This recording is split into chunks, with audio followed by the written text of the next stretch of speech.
we've got a very exciting action-packed day ahead of us. We're joining Zaya Tours for an explorative journey around Grenada. We're gonna be starting with some beautiful views, driving through St. George. Then we're gonna head over to the Grand Etang National Park, and then a lovely coastal drive to Belmont Estate to learn about the chocolate making and hopefully to try some. We are actually just starting off at the Blue Horizon Hotel, which is where we've been spending the last few nights and the rest of our trip. I'm very excited for today's video. Let's get into it.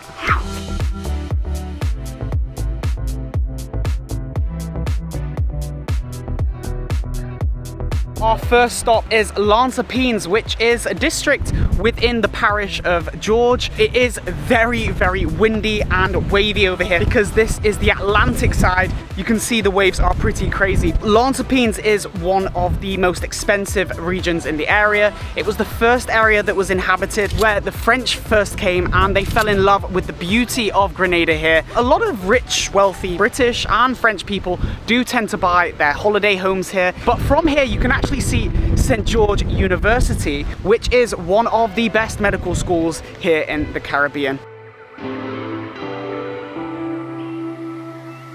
Our next stop on the tour today is a beautiful view of the capital, St. George. So from here we can actually see the remnants of Fort Lucas, and there is Fort Matthew, Fort Frederick. A lot of the forts were built by the British in order to fight against the French, but a really fun fact about these forts, they're actually all interlinked underground. So the first original city here in Grenada was Louis, but because of the volcanic activity in Grenada, that area actually sunk. So the British in 1710 relocated the main city to St. George, which is what we're looking at here. And you can actually see some of the beaches. They have black sand on them, and that is a reminder that Grenada is in fact volcanic. Okay. We've just made a little stop on to a local grocery store. So we have just picked up some candy. It's absolutely delicious. Tastes like Nutella, but it has got Arabic writing on it, so I'm not sure that it is authentically Grenadian. This is a eucalyptus tree, and Rachel is tree hugging. Can you smell it? It smells good. It looks like it's been painted. How amazing is that?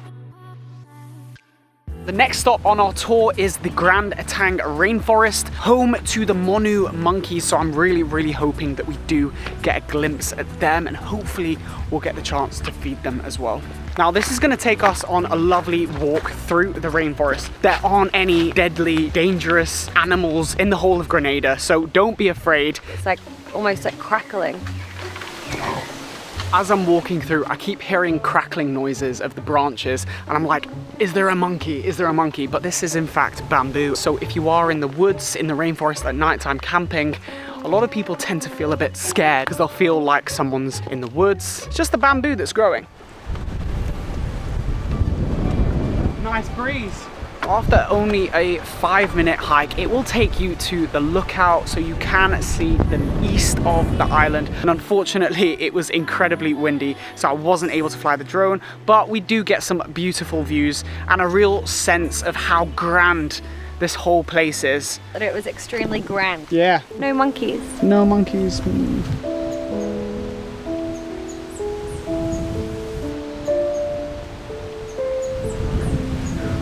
So I got some local lemongrass tea. That's a lot of lemongrass, but it tastes so good. Taste? Is that alright? $6. Eastern Caribbean. Now, with it being a Sunday, a lot of places in Grenada are closed, and that is because it is a Catholic country and a lot of people are at church, and it is generally considered the rest day. But fortunately for us, no ticket required.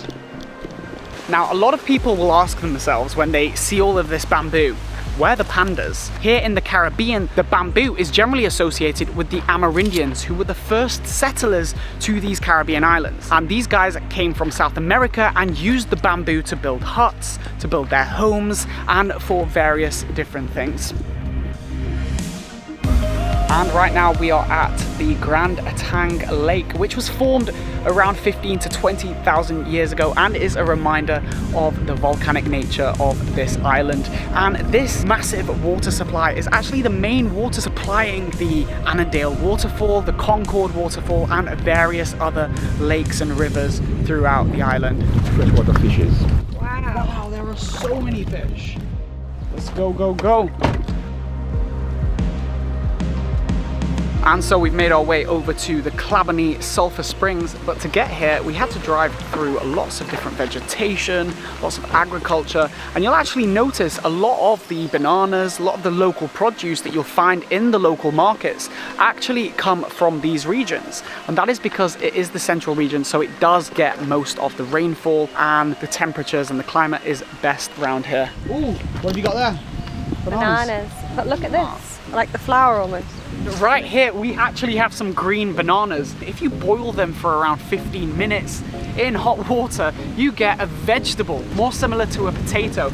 Look at it. What? On our way to the Sulphur Springs, we've come across a nutmeg tree, and Grenada is the second biggest supplier of nutmeg in the world. They supply a third of the world's nutmeg after Indonesia. When they do fall off the tree, you open them up and this is what you see.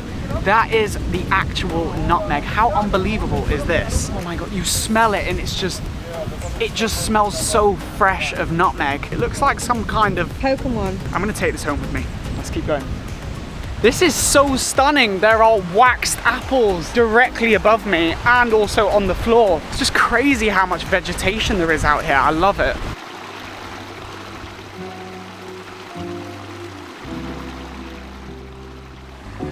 It's actually lovely.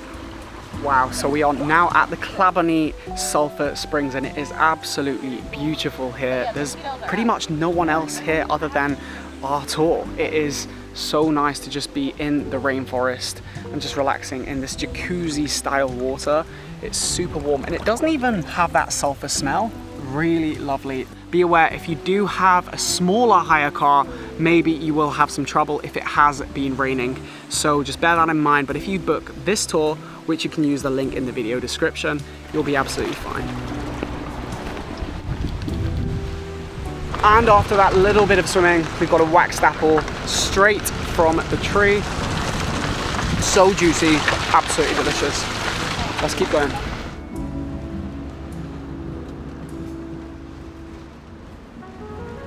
And so our next stop is Pearls Airport, and there are two broken down planes here, and it's actually amazing to see and wander around. Now the significance of these two planes is one of them is representing the Cuban plane and the other the Soviet Union, and that is to kind of reflect the link that Grenada once had to those communist countries. This was before Maurice Bishop International Airport was created, but this was the airport that linked this country to countries like Cuba. Pretty cool. Pretty cool. This is one of the favorite spots of the day.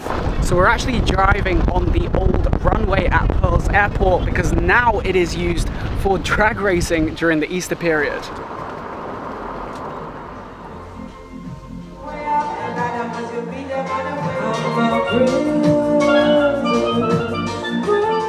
And for the next part of our tour, we have come to Belmont Estate for a 3-course meal lunch. We've got some soup. There was some really great live music before, steel band and a singer, which was wicked.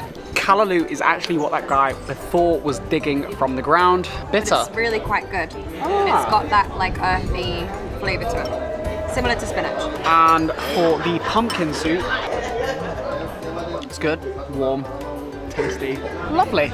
Green banana and blubber. I am really intrigued to try these two different kinds of bananas. So we've got the green banana, which is the vegetable which has been boiled. It's got the exact same texture and taste of a potato. It doesn't have any kind of sweetness to it. This is the beluga. Interesting. I'm not big of a fan of those than I am plantain. It's sweet, it's delicious. But the food here is good. And so after having lunch, we are going to start with the tour of Belmont Chocolate Factory. Here we'll learn about chocolate processing from the cocoa tree to the chocolate bar. We're starting right here. Ooh, so we've got the cocoa pods. Look at this, we've got some ripe cocoa pods. We can pick a pod. Every day the workers head out into the fields to harvest the cocoa pods. A lot of work, right? That's why it's so expensive. And bang, twist. Bang and twist. There you go. Yay! Wow, you got it open. Okay, I'm getting mango. When they harvest these cocoa pods from the tree, They would take this, toss it back into the stool of the plant, natural fertilizer. They would remove all of the beans from the pods, store the beans in bags, take the bags of beans and bring them to be fermented. and so after they have harvested all of the cocoa seeds, in these, they get thrown into these fermentation bins, and then what they do is they cover it with the banana leaves. Now, during the fermentation process, essentially what is happening is yeast is forming where the cocoa pulp is, and that yeast will then go ahead and break down that sugar into carbon dioxide and alcohol, and that is where the intense chocolate flavor comes from.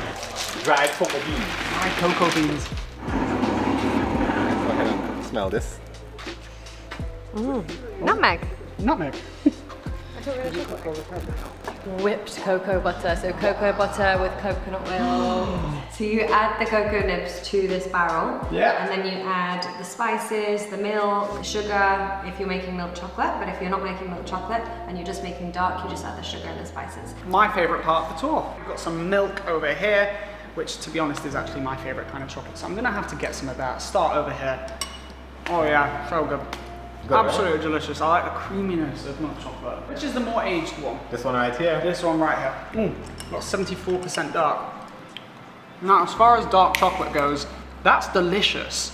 I don't tend to eat much of it, but I could eat much of that. That is actually the end of this tour. So Sheldon, my man, thank you so much for that. That was amazing. And we're gonna head back into the van.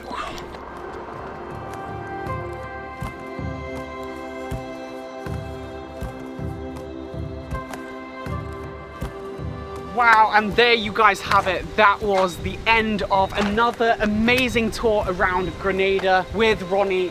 Thank you so much, my man. It's been an amazing, amazing tour. If you guys want to book this tour, make sure you go ahead and use the link in the video description. He will look after you. You're going to see so much and have an amazing, amazing trip.